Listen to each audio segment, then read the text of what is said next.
Hello again.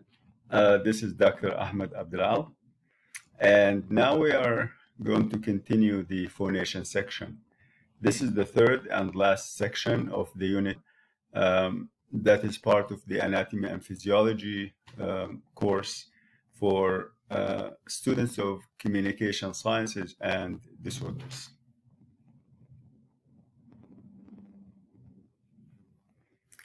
So in the previous two sections, we spoke about the structure of the larynx, the skeletal framework, and then the muscles, extrinsic laryngeal muscles, including the suprahyoids and the infrahyoids.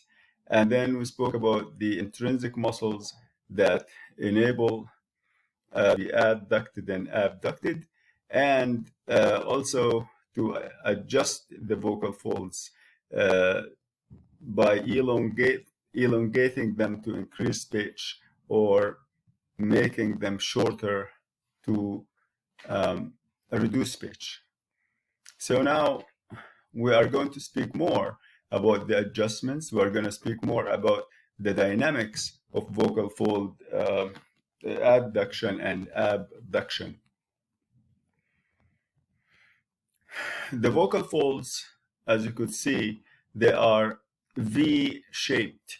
One vocal fold on each side, and in between there is an opening, a V-shaped opening that we know as the glottis. And the glottis is the only space for the airway. So when the vocal folds are adducted, no air is going in or out. And the breathing position always involves abduction. So when we say abduction, means the vocal folds are opened so that you can breathe in and out. That is the default mode. So if you bring the vocal folds and add of adduction, and the vocal folds will swing back again open, even by themselves. However, you are going to need one muscle, which we explained last in the second section. You need the posterior cricoarytenoid muscle to swing the muscular process of the arytenoids, to swing them posteriorly, and by swinging them, they are going to rotate them away from the midline.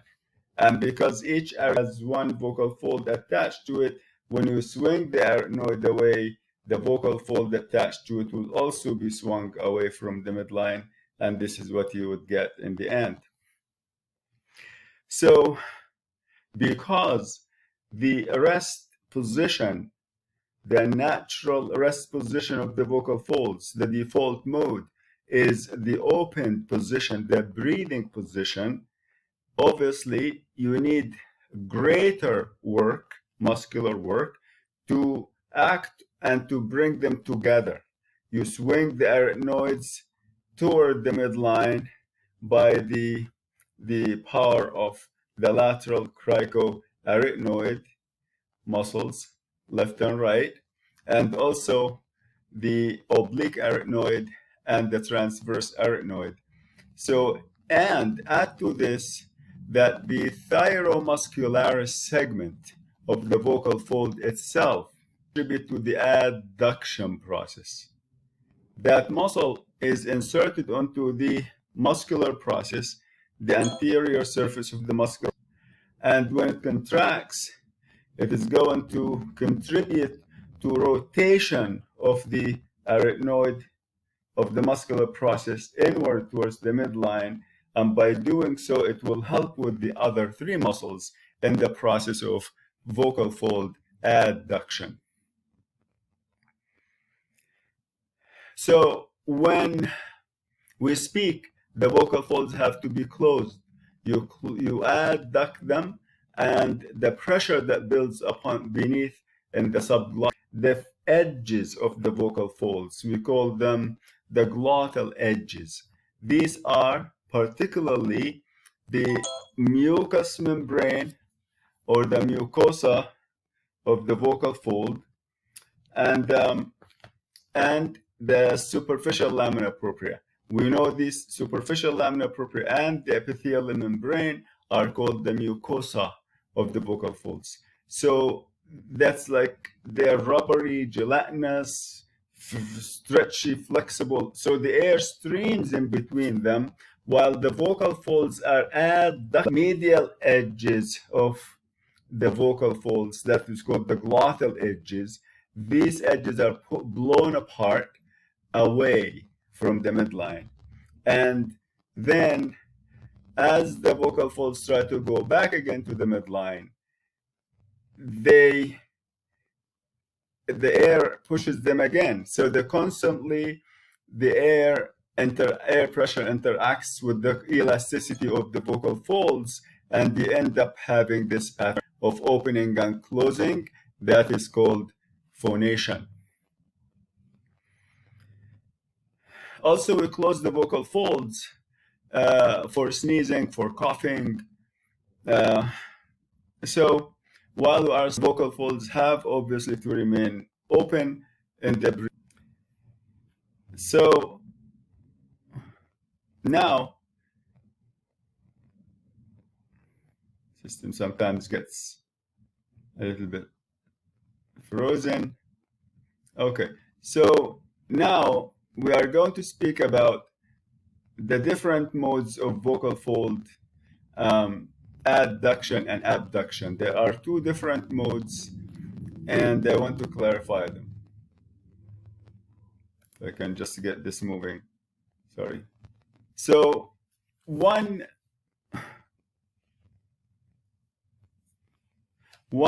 mode is the arachnoidal mode.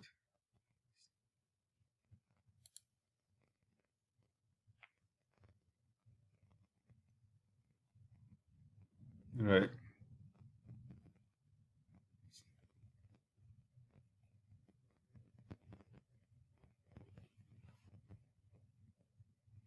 Sorry, the screen has frozen, and they want to start over. I'm not sure why this.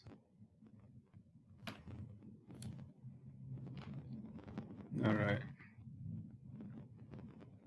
So these two modes, for example, we know that the vocal folds are this way.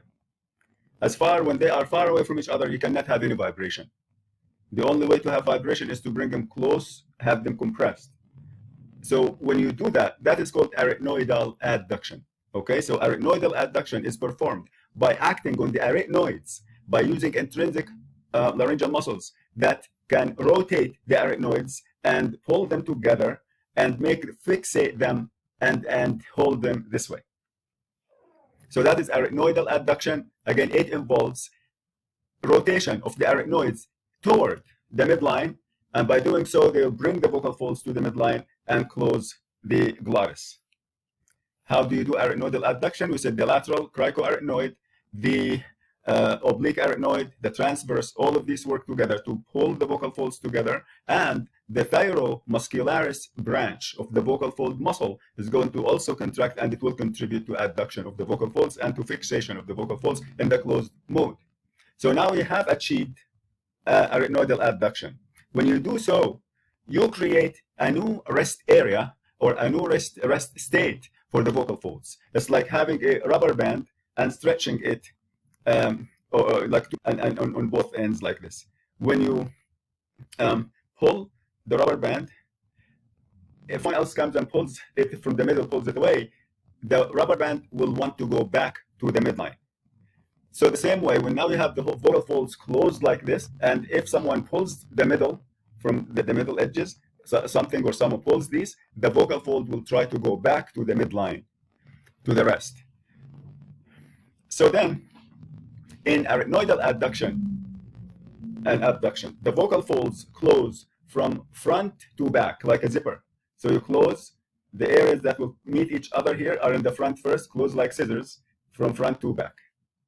Okay? and the vocal folds will open from back to front when you go from arytenoidal adduction. Just the reverse. Straightforward, clear. Arytenoidal adduction is used in order to switch from the breathing position to the phonation position, okay, to the speech position. Vocal folds if you do not have arytenoidal adduction. So that's the first condition.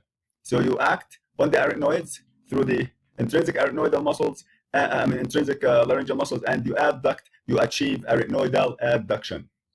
Then you fixate the arytenoids in place, and another mechanism is going to open the vocal folds and close them for phonation.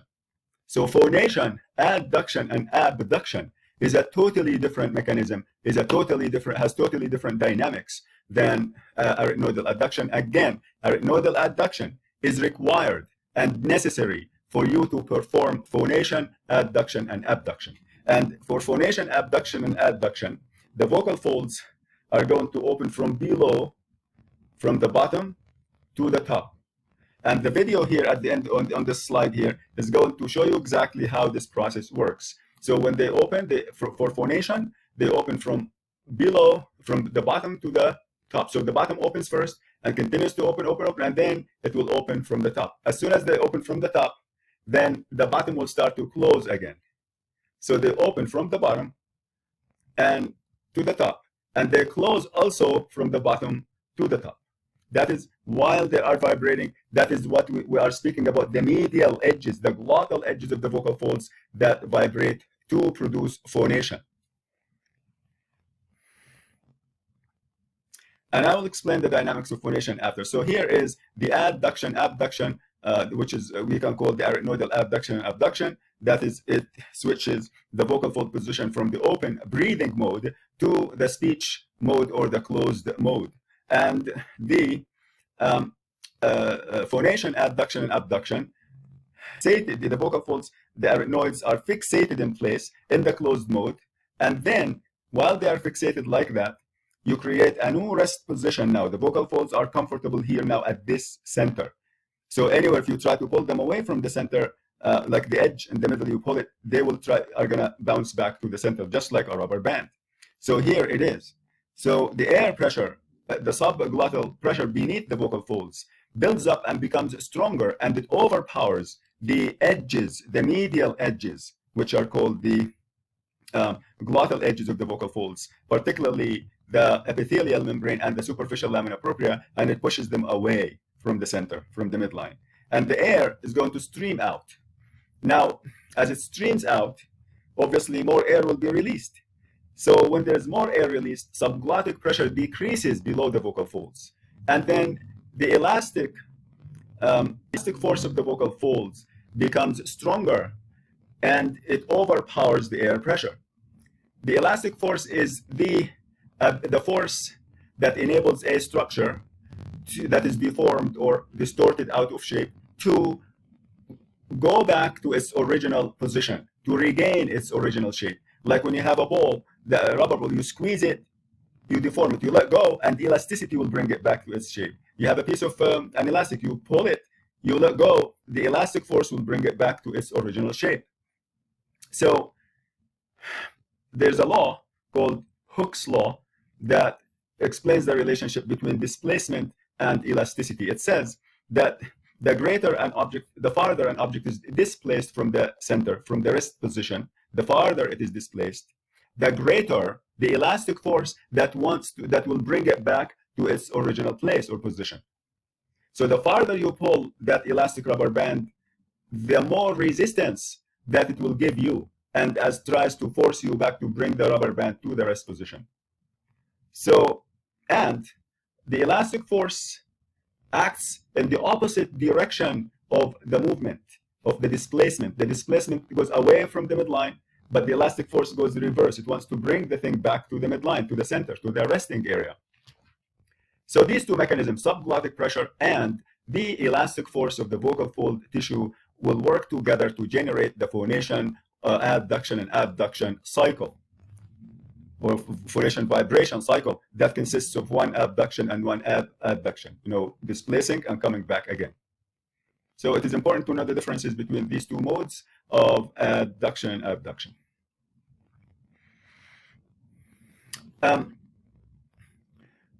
Phonemes are divided into two categories, voiced and voiceless. We divide consonants into voiced or voiceless because some of them are voiced, some of them are voiceless. But vowels are all voiced. Vowels are produced by vocal fold vibration, all of them. So, and there's minimal restriction in the oral tract.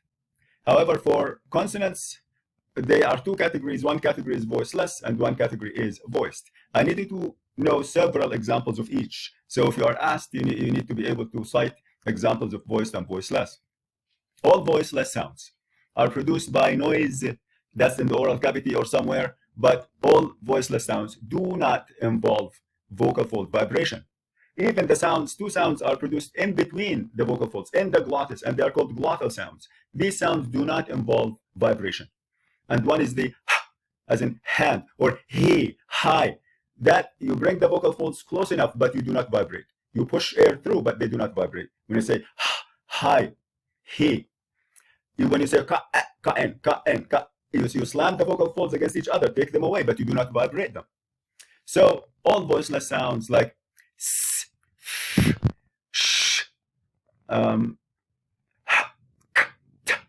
all these sounds are voiceless. They are produced by friction in the oral cavity or even friction between the vocal folds, but no vibration of the vocal folds. Whispering is also produced with no vibration. So in whispering, here, this area that is the glottal edges of the vocal folds, the glottal area here, that area is called the muscular glottis, the muscular glottis, this area. And that is the area that produces vibration. And the area between the arytenoids is called the cartilaginous glottis. That is, it has a space like a triangle as well. So when you want to put the vocal folds into vibration, into phonation, whisper mode, they do not meet, they do not touch each other. They are approximated, but not enough to vibrate. In addition, the arytenoids are positioned in a way as to create a little kind of triangle called the whisper triangle that allows air also to escape through them. So that is the mechanism for whisper. Whisper is not a healthy thing if you have it as a habit. It dries the vocal fold mucosa, and it can lead to vocal fold abnormalities. And it also involves a lot of tension because it involves stiffness and a lot of effort, and that can cause can stress the laryngeal muscles, build up tension. So now we are going to look at the basic process of phonation. There's a video here that's going to show you live vocal fold vibration, and you will see. However, just be aware that the vocal folds, as they vibrate, they are pictured. They are the video is slow motion, and for say a female speaker, she's going to make about 225 or 215 vibrations per second. A male speaker will make about 100 to 115, 125 per second on average. So what you see here in the stroboscopy video, you are going to see basically one cycle at a time, one cycle of vibration at a time. It slows down so that you can break down the waves and analyze what is happening. So first, a phonation cycle requires arytenoidal adduction. You bring the arytenoids together, the vocal folds will go to the midline, and they will be abducted and fixated and compressed. Then number one. That is the first condition to produce phonation.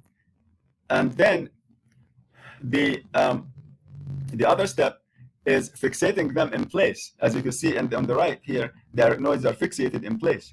And after that, air below the vocal folds, subglottic air pressure, or glottal edges of the vocal folds will force them open, will push them up away from the midline. And as that happens, the vocal folds will try to go back to the midline, and the mutual back and forth is going to create that vibration.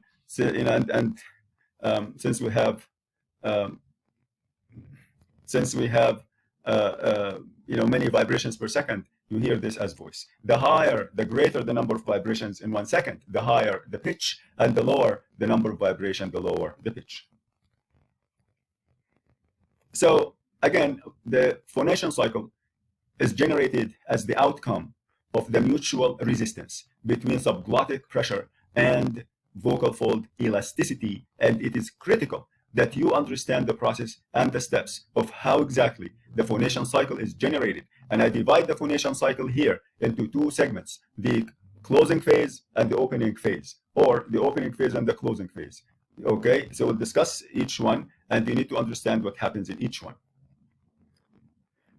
But before that, we'll speak about something called the voice onset time. Just briefly, voice onset time is discussed within the context of consonants, especially consonants as you switch from a consonant to a vowel. So, for example, we have a p sound. I couldn't say p by itself. When I say p, it should be like this. That is a sound, but I haven't exploded it. When I explode it, I have to make a vowel. So the vowel is always produced by vibration of the vocal folds. So voice onset time, it means when I switch from one vowel, one consonant to a vowel, when do the vocal folds begin to vibrate? Do they begin to vibrate before I opened my lips to release the sound, after I open my lips, or at the same time I release release the air through my lips? So this is what we mean by voice onset time. It only is discussed within the context of 6 sounds in English. 6 sounds that are all consonants, and all the sounds are called stop sounds or plosive sounds. I will tell you what they are. Take note. These sounds block the airway, shut down the air completely, shut down the airstream. So when I say p and b, 2 bilabial sounds, one of them is voiceless, does not involve vocal fold vibration. But it involves vocal fold vibration. It's a voiced sound. So now when I transition from the p into an pa, what happens compared to ba? Like I say pa, and versus banana, ba. So here are the vocal folds in breathing mode. Here is the sound that the position of the lips. And here is the sound p that is voiceless. So this is how the sound is produced here. Below is the b sound, the voiced sound. So you notice here, when your lips are coming together for the p sound, your lips are touching, the vocal folds have not started anything. They are wide open in breathing mode. And then you keep holding your lips. The air pressure builds up more. And at that time, the vocal folds start to be swung to the midline. They are traveling towards the midline, not completely closed. But guess what? The lips are already opened, and the sound, the p is released. And you say, once you open for the p, and then you switch as you transition from to pa, then the vocal folds now are closed. We call this long lag, like the vocal folds close after you explode the lips for the sound p.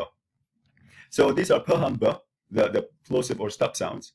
And then you go in deeper, you say t and g, and then go farther, you go k and g.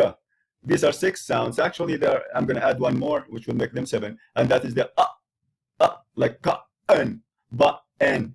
So these are 7 sounds, and they are characterized by voice onset times that are different for voiceless sounds as opposed to voiced sounds. Let's look at the b, voiced sound. As soon as you put your lips together for the b, the vocal folds immediately start to go to the midline. So here there's not, but here they start. You build pressure, and the vocal folds are approximated.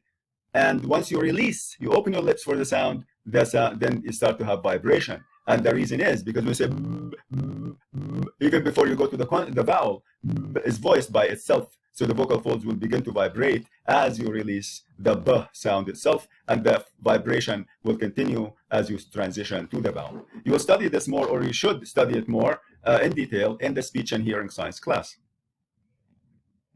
So now we're going to look at the 2 parts of the phonation cycle. Recall again, I keep repeating things. I know it may be boring, but I hope that you find it helpful. Vocal fold vibration is the byproduct of the mutual resistance between vocal fold elasticity and subglottic air pressure. And I will explain it to you in a kind of easy way. Let's say here you have the vocal folds are sitting here.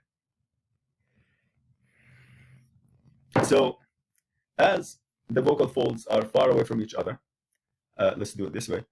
You perform arytenoidal adduction. The arytenoids are rotated toward the midline and they are fixated. And now you have achieved arytenoidal adduction. Then when you do that, you are compressing the vocal folds. They are compressed. No air is going out. As you do that, immediately the pressure beneath them builds up in the subglottic space. So you have increased subglottic pressure. When subglottic pressure now is increased significantly as you are holding, it reaches its maximum level. Now the other force, elastic force, now at this time when the vocal folds are like this, they are in their rest position. They are not exerting effort. They are relaxed. So if you take them away from the rest position, they will try to go back to rest. So the elastic force at rest is zero because there is no resistance, zero. And we said that the elastic force fights against subglottic pressure. We said that subglottic pressure, when you close the vocal folds, subglottic pressure builds up and becomes a powerful force that will overpower the elastic force because the elastic force is at zero now. So that gives a chance for the air pressure beneath the vocal folds to blow them apart, to displace them. Okay? So now, when you gradually opening and displacing, as more air is released, then the pressure beneath the vocal folds becomes decreased. So when you decrease the pressure beneath the vocal folds, it will not be strong enough to resist the vocal fold elasticity. But in the meantime, vocal fold elasticity, as I mentioned at the beginning, was zero. But the farther away the vocal folds get displaced by the air, the greater the elastic force will be. So when they are displaced at the maximum limit, the elastic force will be at the highest level, at the maximum level, the strongest. So now which one will overcome? The subglottic pressure, or at this moment, or the elastic force? So you could see that now subglottic pressure reaches its minimum, and then the elastic force is at its highest point, and it will pull the vocal fold edges back to the midline. As the vocal fold edges start to go back to the midline gradually, that will close the gate. It will cause the pressure beneath the vocal folds to build up again, gradually building up again. By the time the vocal folds touch each other again, then the pressure reaches at the maximum limit, and then it becomes powerful again to overcome the weak elastic force. That constant back and forth is what as vibration. But there is something that is going to happen in the second part of the cycle, in the closing phase, when the vocal folds are coming closer to each other. So in the opening phase, let's say the vocal folds are in arytenoidal adduction. They are approximated, compressed, and the arytenoids are fixated. The epithelial edges and the superficial lamina propria are weak, and the subglottic pressure that is significantly high is going to overpower the edges, the vocal fold glottal edges, and it's going to displace them away from the midline. So as the body placed or displaced from the midline, the farther they go, the greater the elastic force that wants to bring them back will be. When they reach their maximum limit of displacement, maximum point of displacement, the elastic force will reach the highest level. It will become the most powerful point. And the subglottic pressure will reach its lowest point. That causes the elastic force to overpower subglottic pressure. And it will begin to swing to bring the glottal edges of the vocal folds to the midline. As the vocal folds approach the midline, something happens. So now,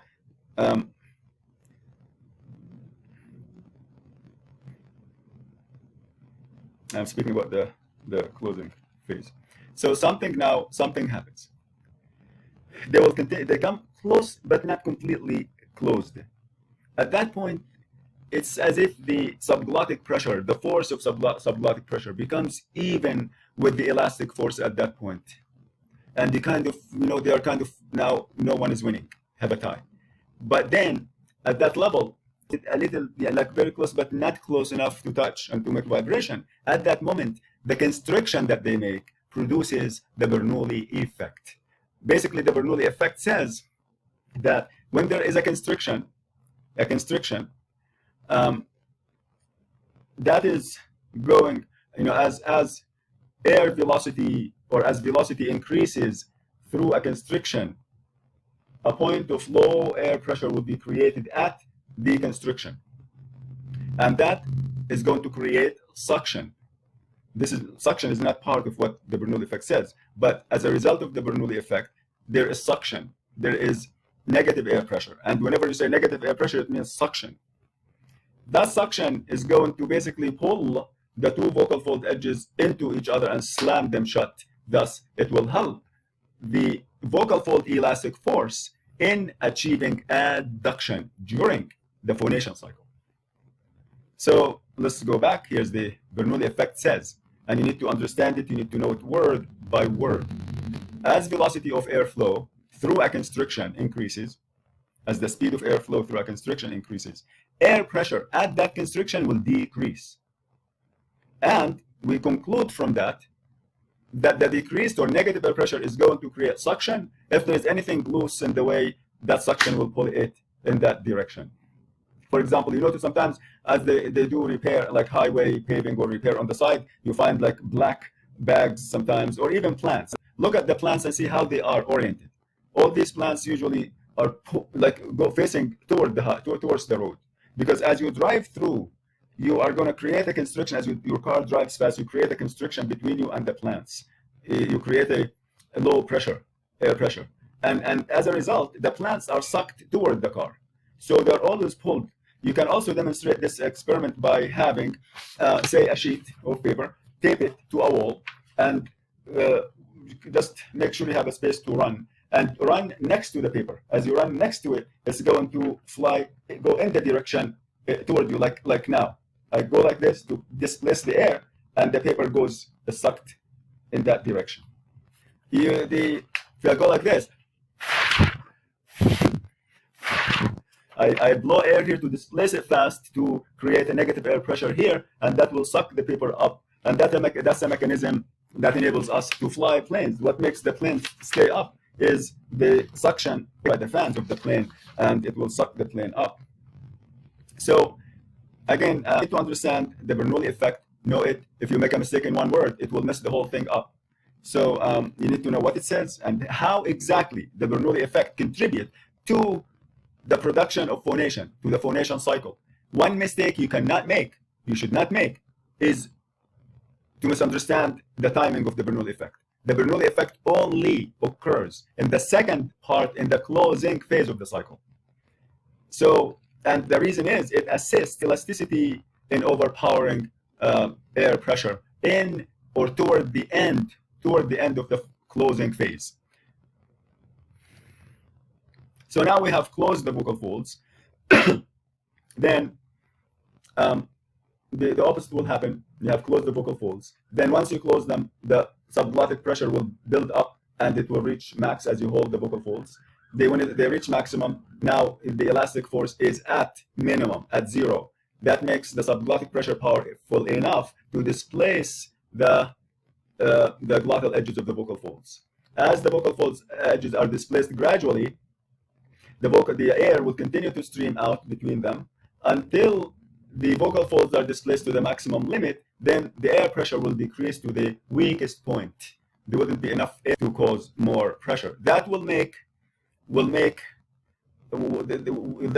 subglottic pressure. In the meantime, at its maximum point of displacement, it becomes it goes to the maximum level, and that will enable it to overpower subglottic pressure. And then it will start to the midline, and this continuous on back and forth process, this is what we know as vibration. It will produce the buzz for phonation. So I needed to understand the process involved in the opening phase and the closing phase of the vibrator cycle, and exactly how the Bernoulli effect contributes to the closing phase of phonation. So here it is. Here is, a cycle you can start it from either way. So here is the vocal folds are adducted. When you adduct them, hold, then subglottic pressure will reach maximum limit. It starts to push or to displace the glottal edges of the vocal folds, the mucosa. Then they will continue, the edges will travel farther and farther from the midline. As they go away from the midline, subglottic pressure decreases and the elastic force increases. At that point, at the maximum point of displacement, then subglottic pressure is at the lowest point and the elastic force is at the highest point, and that makes elasticity overpower the subglottic pressure, and it will begin to swing the vocal fold edges toward the midline.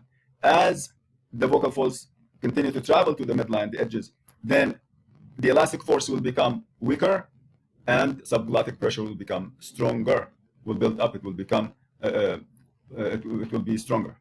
And then when the vocal folds reach a point like this, when they are not completely closed and both forces are equal, they have a tie, then the Bernoulli effect will be caused by this constriction, because the law says if you have any constriction and you increase the speed of airflow, the speed of airflow will increase because the pressure is high beneath. So will that increase? With that increase, then we create the Bernoulli effect, and the Bernoulli effect is going to suck the two edges of the vocal folds slammed closed, and this enables elasticity to overpower the subglottic pressure.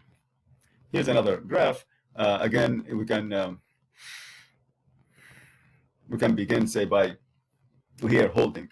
This is your glottis, and then the vocal folds are closed, and that causes maximum air pressure. And then the maximum air pressure then forces the edges of the vocal folds open. As the air streams out, the vocal edges are displaced gradually, but the pressure here, see the long arrow means more pressure. The pressure here is still high. As the vocal folds continue to open more, then you have less and less air pressure and the greater and greater displacement. In other words, decreased air force from the air pressure and an increased elastic force that wants to bring the vocal folds back to the midline. So here you could see the two arrows, for example, the subglottic pressure is lower here, but then as the vocal folds begin to swing back again toward each other, you reach a point where the two arrows are equal. Subglottic pressure is above and below is the same. There's not enough at this point in time.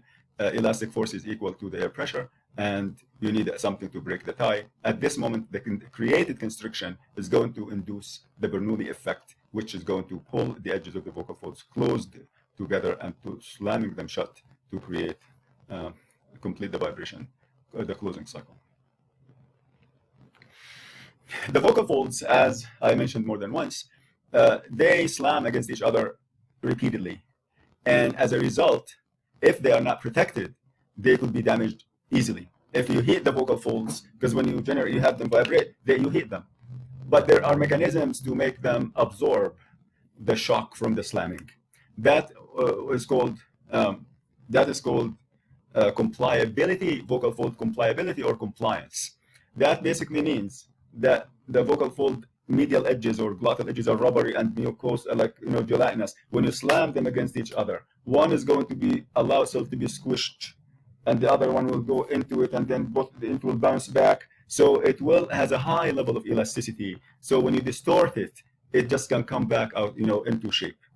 So it is compliant. If it was stiff and you hit, the two vocal folds against each other, that is going to create damage for sure. In addition, the vocal folds have to remain moist, and they have to remain always smooth and moist, and that is through the action of the ventricular folds that release mucus and liquid that will lubricate the surfaces of the vocal folds. And when you drink water, and throughout the day, that water is going to evaporate. You have a jungle temperature inside of your body, 98 degrees, 97.5. And you drink a sip of water, it immediately evaporates, and the steam from that is going to go into your whole airway, and it will go into the vocal folds all around, and it will moisten the vocal folds. So this is why we recommend that you constantly hydrate your vocal folds by drinking water and taking sips of water or juices or things that do not hydrate. Things that dehydrate the vocal folds include coffee, beer, and some alcohol and alcoholic beverages.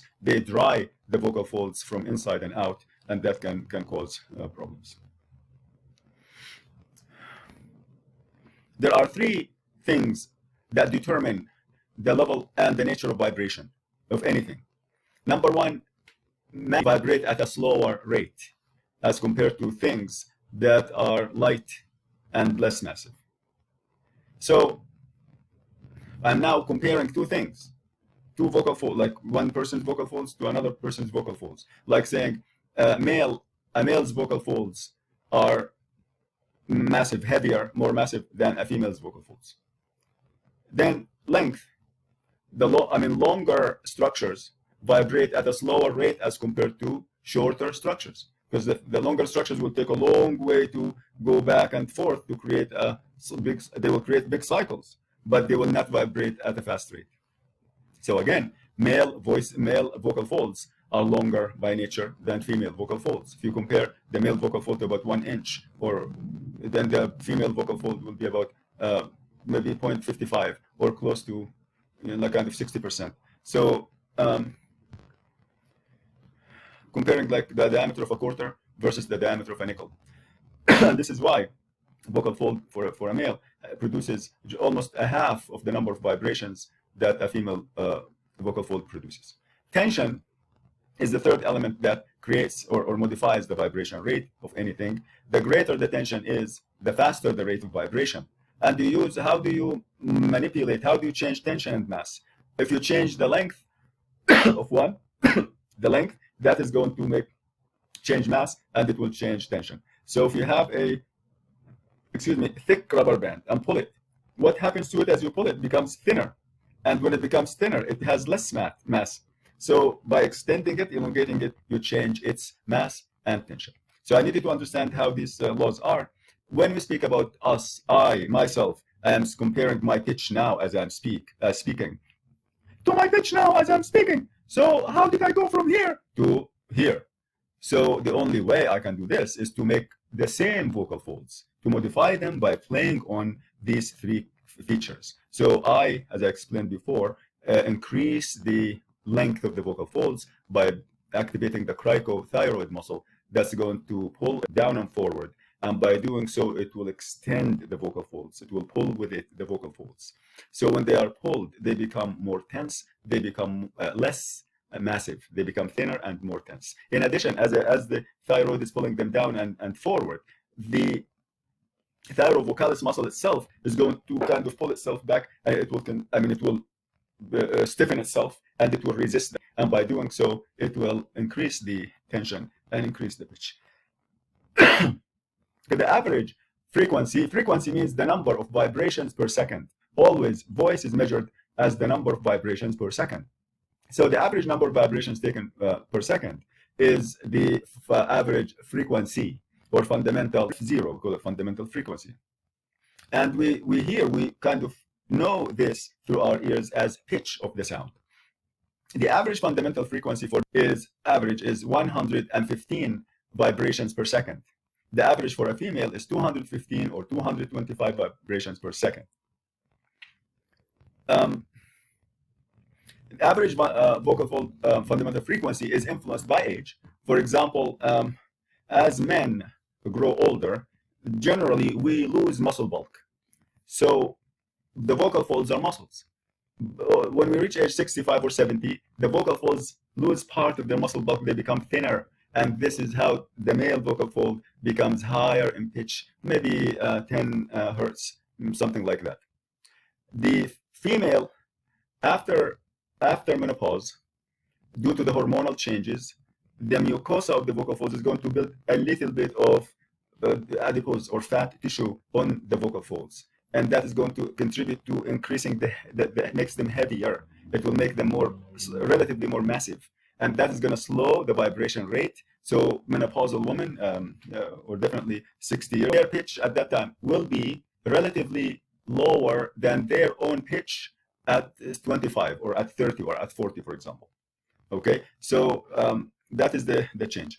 For adolescent boys, when they reach the stage of puberty, their vocal folds become massive. But sometimes some children have different boyhood into puberty than to the adult voice, and some psychological reasons. So that brings up it causes puberphonia from puberty. Amphonia is sound, puberphonia. I think there is a video somewhere here. I might have, and this on YouTube. If you say puberphonia and say Lenny, you will find a very interesting case of puberphonia that is treated on the spot. You can see how the speech pathologist immediately produces changes immediately on the spot. So I explained before how to produce low pitch. There's no reason to go back and you can go to the video, the second part that I just recorded today, and you'll find the process explained and written down. And then also the same for high pitch. You explained how high pitch is produced through the cricothyroid action, and in addition to the thyrovocalis muscle. So these work together. But in the thyroarytenoid, the particular branch that interacts with the cricothyroid is the thyrovocalis itself, as it stiffens itself, and then while it is being pulled by the thyroid cartilage. So here it is. Here's the thyromuscularis, and here's the thyrovocalis. And we said in lowering pitch, the thyromuscularis is going to pull on the arytenoids. The arytenoids are flexible; they can be rocked forward and back. So when it pulls on them, it slightly pulls them forward, and that will shorten the distance between the arytenoids and the thyroid cartilage, the anterior part. When you do that, the thyrovocalis by itself, because it is joined all along here, laterally joined with the thyromuscularis, without doing anything at all, the thyrovocalis will be bunched up and it will be shorter. So the one muscularis, it's only because the thyrovocalis and the thyromuscularis are joined and they laterally joined. So when the muscularis contracts and shortens, it will cause the thyrovocalis automatically to be bunched up. If you speak about the thyrovocalis as performing any other action, then that is going to be a big mistake. And I explained again before that how the process of raising pitch is performed by the cricothyroid and its action, and then how the thyroid here is able to act on the vocal folds, because the vocal folds originate on the interior surface of the thyroid cartilage. So when the thyroid cartilage is moved forward and down, it will absolutely pull with it the vocal folds. So as you can see, the vocal folds are posterior to arytenoids. In the front, they're attached to the thyroid lamina from inside. And then when you pull the thyroid down and forward, that is what you can get. Almost 20% more additional length added to the vocal folds. Pitch higher. So when we speak about voice assessment, about voice production, and so on, there are some concepts that we need to go over. One of them is optimal pitch. Optimal means like the best. The optimal pitch is the best pitch that someone produces that matches the characteristics of their vocal folds. That optimal pitch has to be produced with comfort and no pain and no tension, no extra tension. So that is the best mode that the best vibration that the person can make with no particular extreme effort and no stress. And it is the normal, what should be the norm. However, some people not everyone, when the optimal pitch that is desired doesn't match the habitual pitch. Habitual is what you are used, and say, some people are used to speaking a habitual pitch that is not the best pitch, that is not the optimal pitch. So habitual pitch, if it doesn't match the optimal pitch, that is a voice disorder.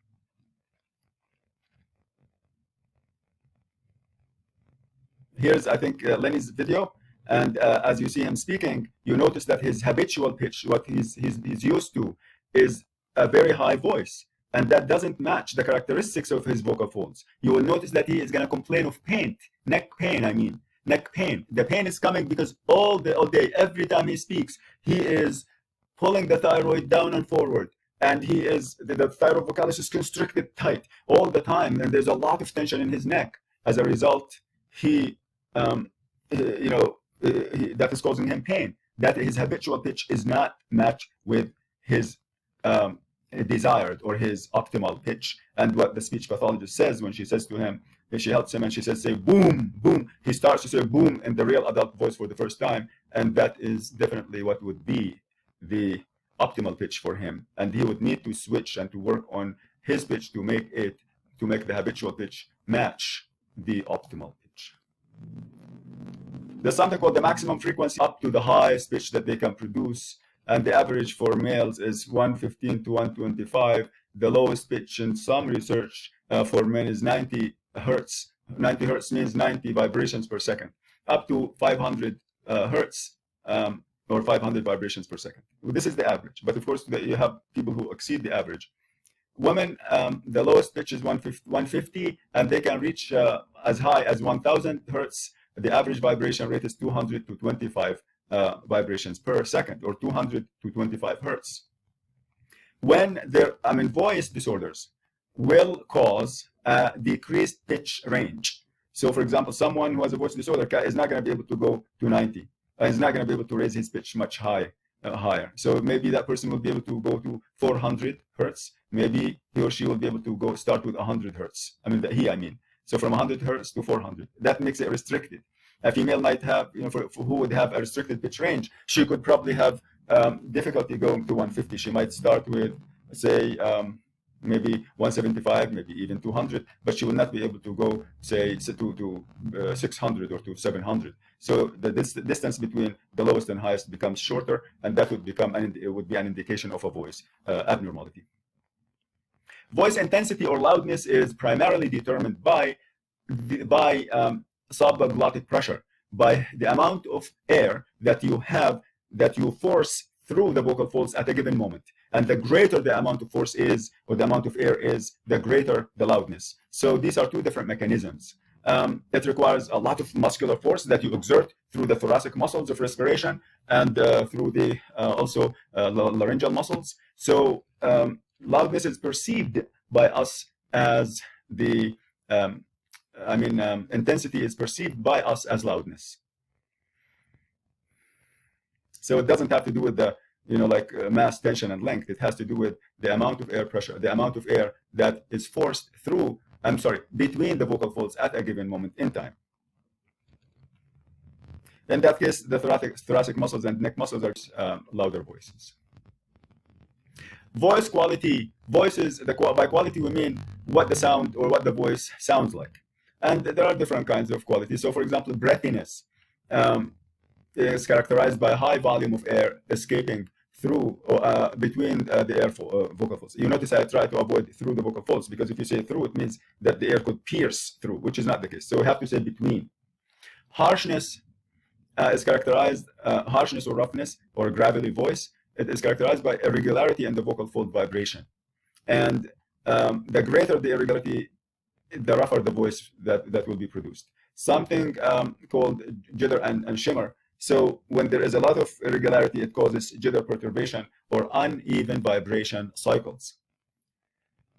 Hoarseness is a combination of breathiness and harshness, a combination. Air is leaking, at the same time, there are a lot of irregularities. That is what you would see when someone has laryngitis. The edges of the vocal folds become all uneven, and a lot of air is escaping, and the vocal folds are heavy, and the voice itself is quite harsh and breathy. And if it is not a result of laryngitis, that could mean some kind of vocal pathology is beginning. So that's a good sign you need to focus on. And nasality, when someone speaks like this, for example, doesn't have anything to do with the vocal folds. However, it is part of voice disorders. However, the best way to describe nasality, we describe it as part of resonance disorders. Resonance has to do with the vibration of air inside of the vocal and nasal tracts. The vocal tract, which is a nasal cavity and oral cavity. That when there are abnormalities, that is going to cause resonance disorders. For example, hypernasal, like this, a lot of air can be streaming through the nasal nerves. So if you have a mirror here and you have a cold mirror as you speak, a lot of air will be coming to make steam on the mirror. If you say ee, it will come ee, versus ee. So, or a clear straw, put it like this and say ee or ah, any vowel. And if there's steam inside of the straw, then that is evidence of hypernasality, extra air leaking. Hyponasality is another kind of resonance disorder that is characterized by not enough air escaping or going nasal sounds like So mom, is going to, if there's not enough air, will sound like Bob. Bob, could you tell me Bob? So like someone has congested or has cold. So the velopharyngeal port here in back of that connects the nasal cavity with the oral cavity would not have enough space for air to escape when you say the nasal sounds. Again, that is called hyponasality. One voice disorder that is produced by abuse, vocal abuse, is called vocal nodules. And these are two calluses, one or two calluses, mostly two, that grow on the posterior edge, posterior segment of the anterior 1/3 of the vocal fold. So what he's taking the vocal fold, split it into one segment, and then two. So here's the anterior 1/3, the medial 1/3, and the posterior 1/3. The vocal nodules are one or two calluses that result of slamming the vocal folds constantly by screaming, shouting, raising your voice, speaking more than your vocal folds can afford, like working for long hours, singing, raising your voice constantly, screaming. That is going to cause these protrusions, and they are benign, of course, and they will produce this hourglass structure. You notice now the vocal folds cannot basically close, so you have a lot of air is going to be escaping here on either side, and that will make the voice breathy. So as a result, we call this vocal nodules, and the person would require intervention.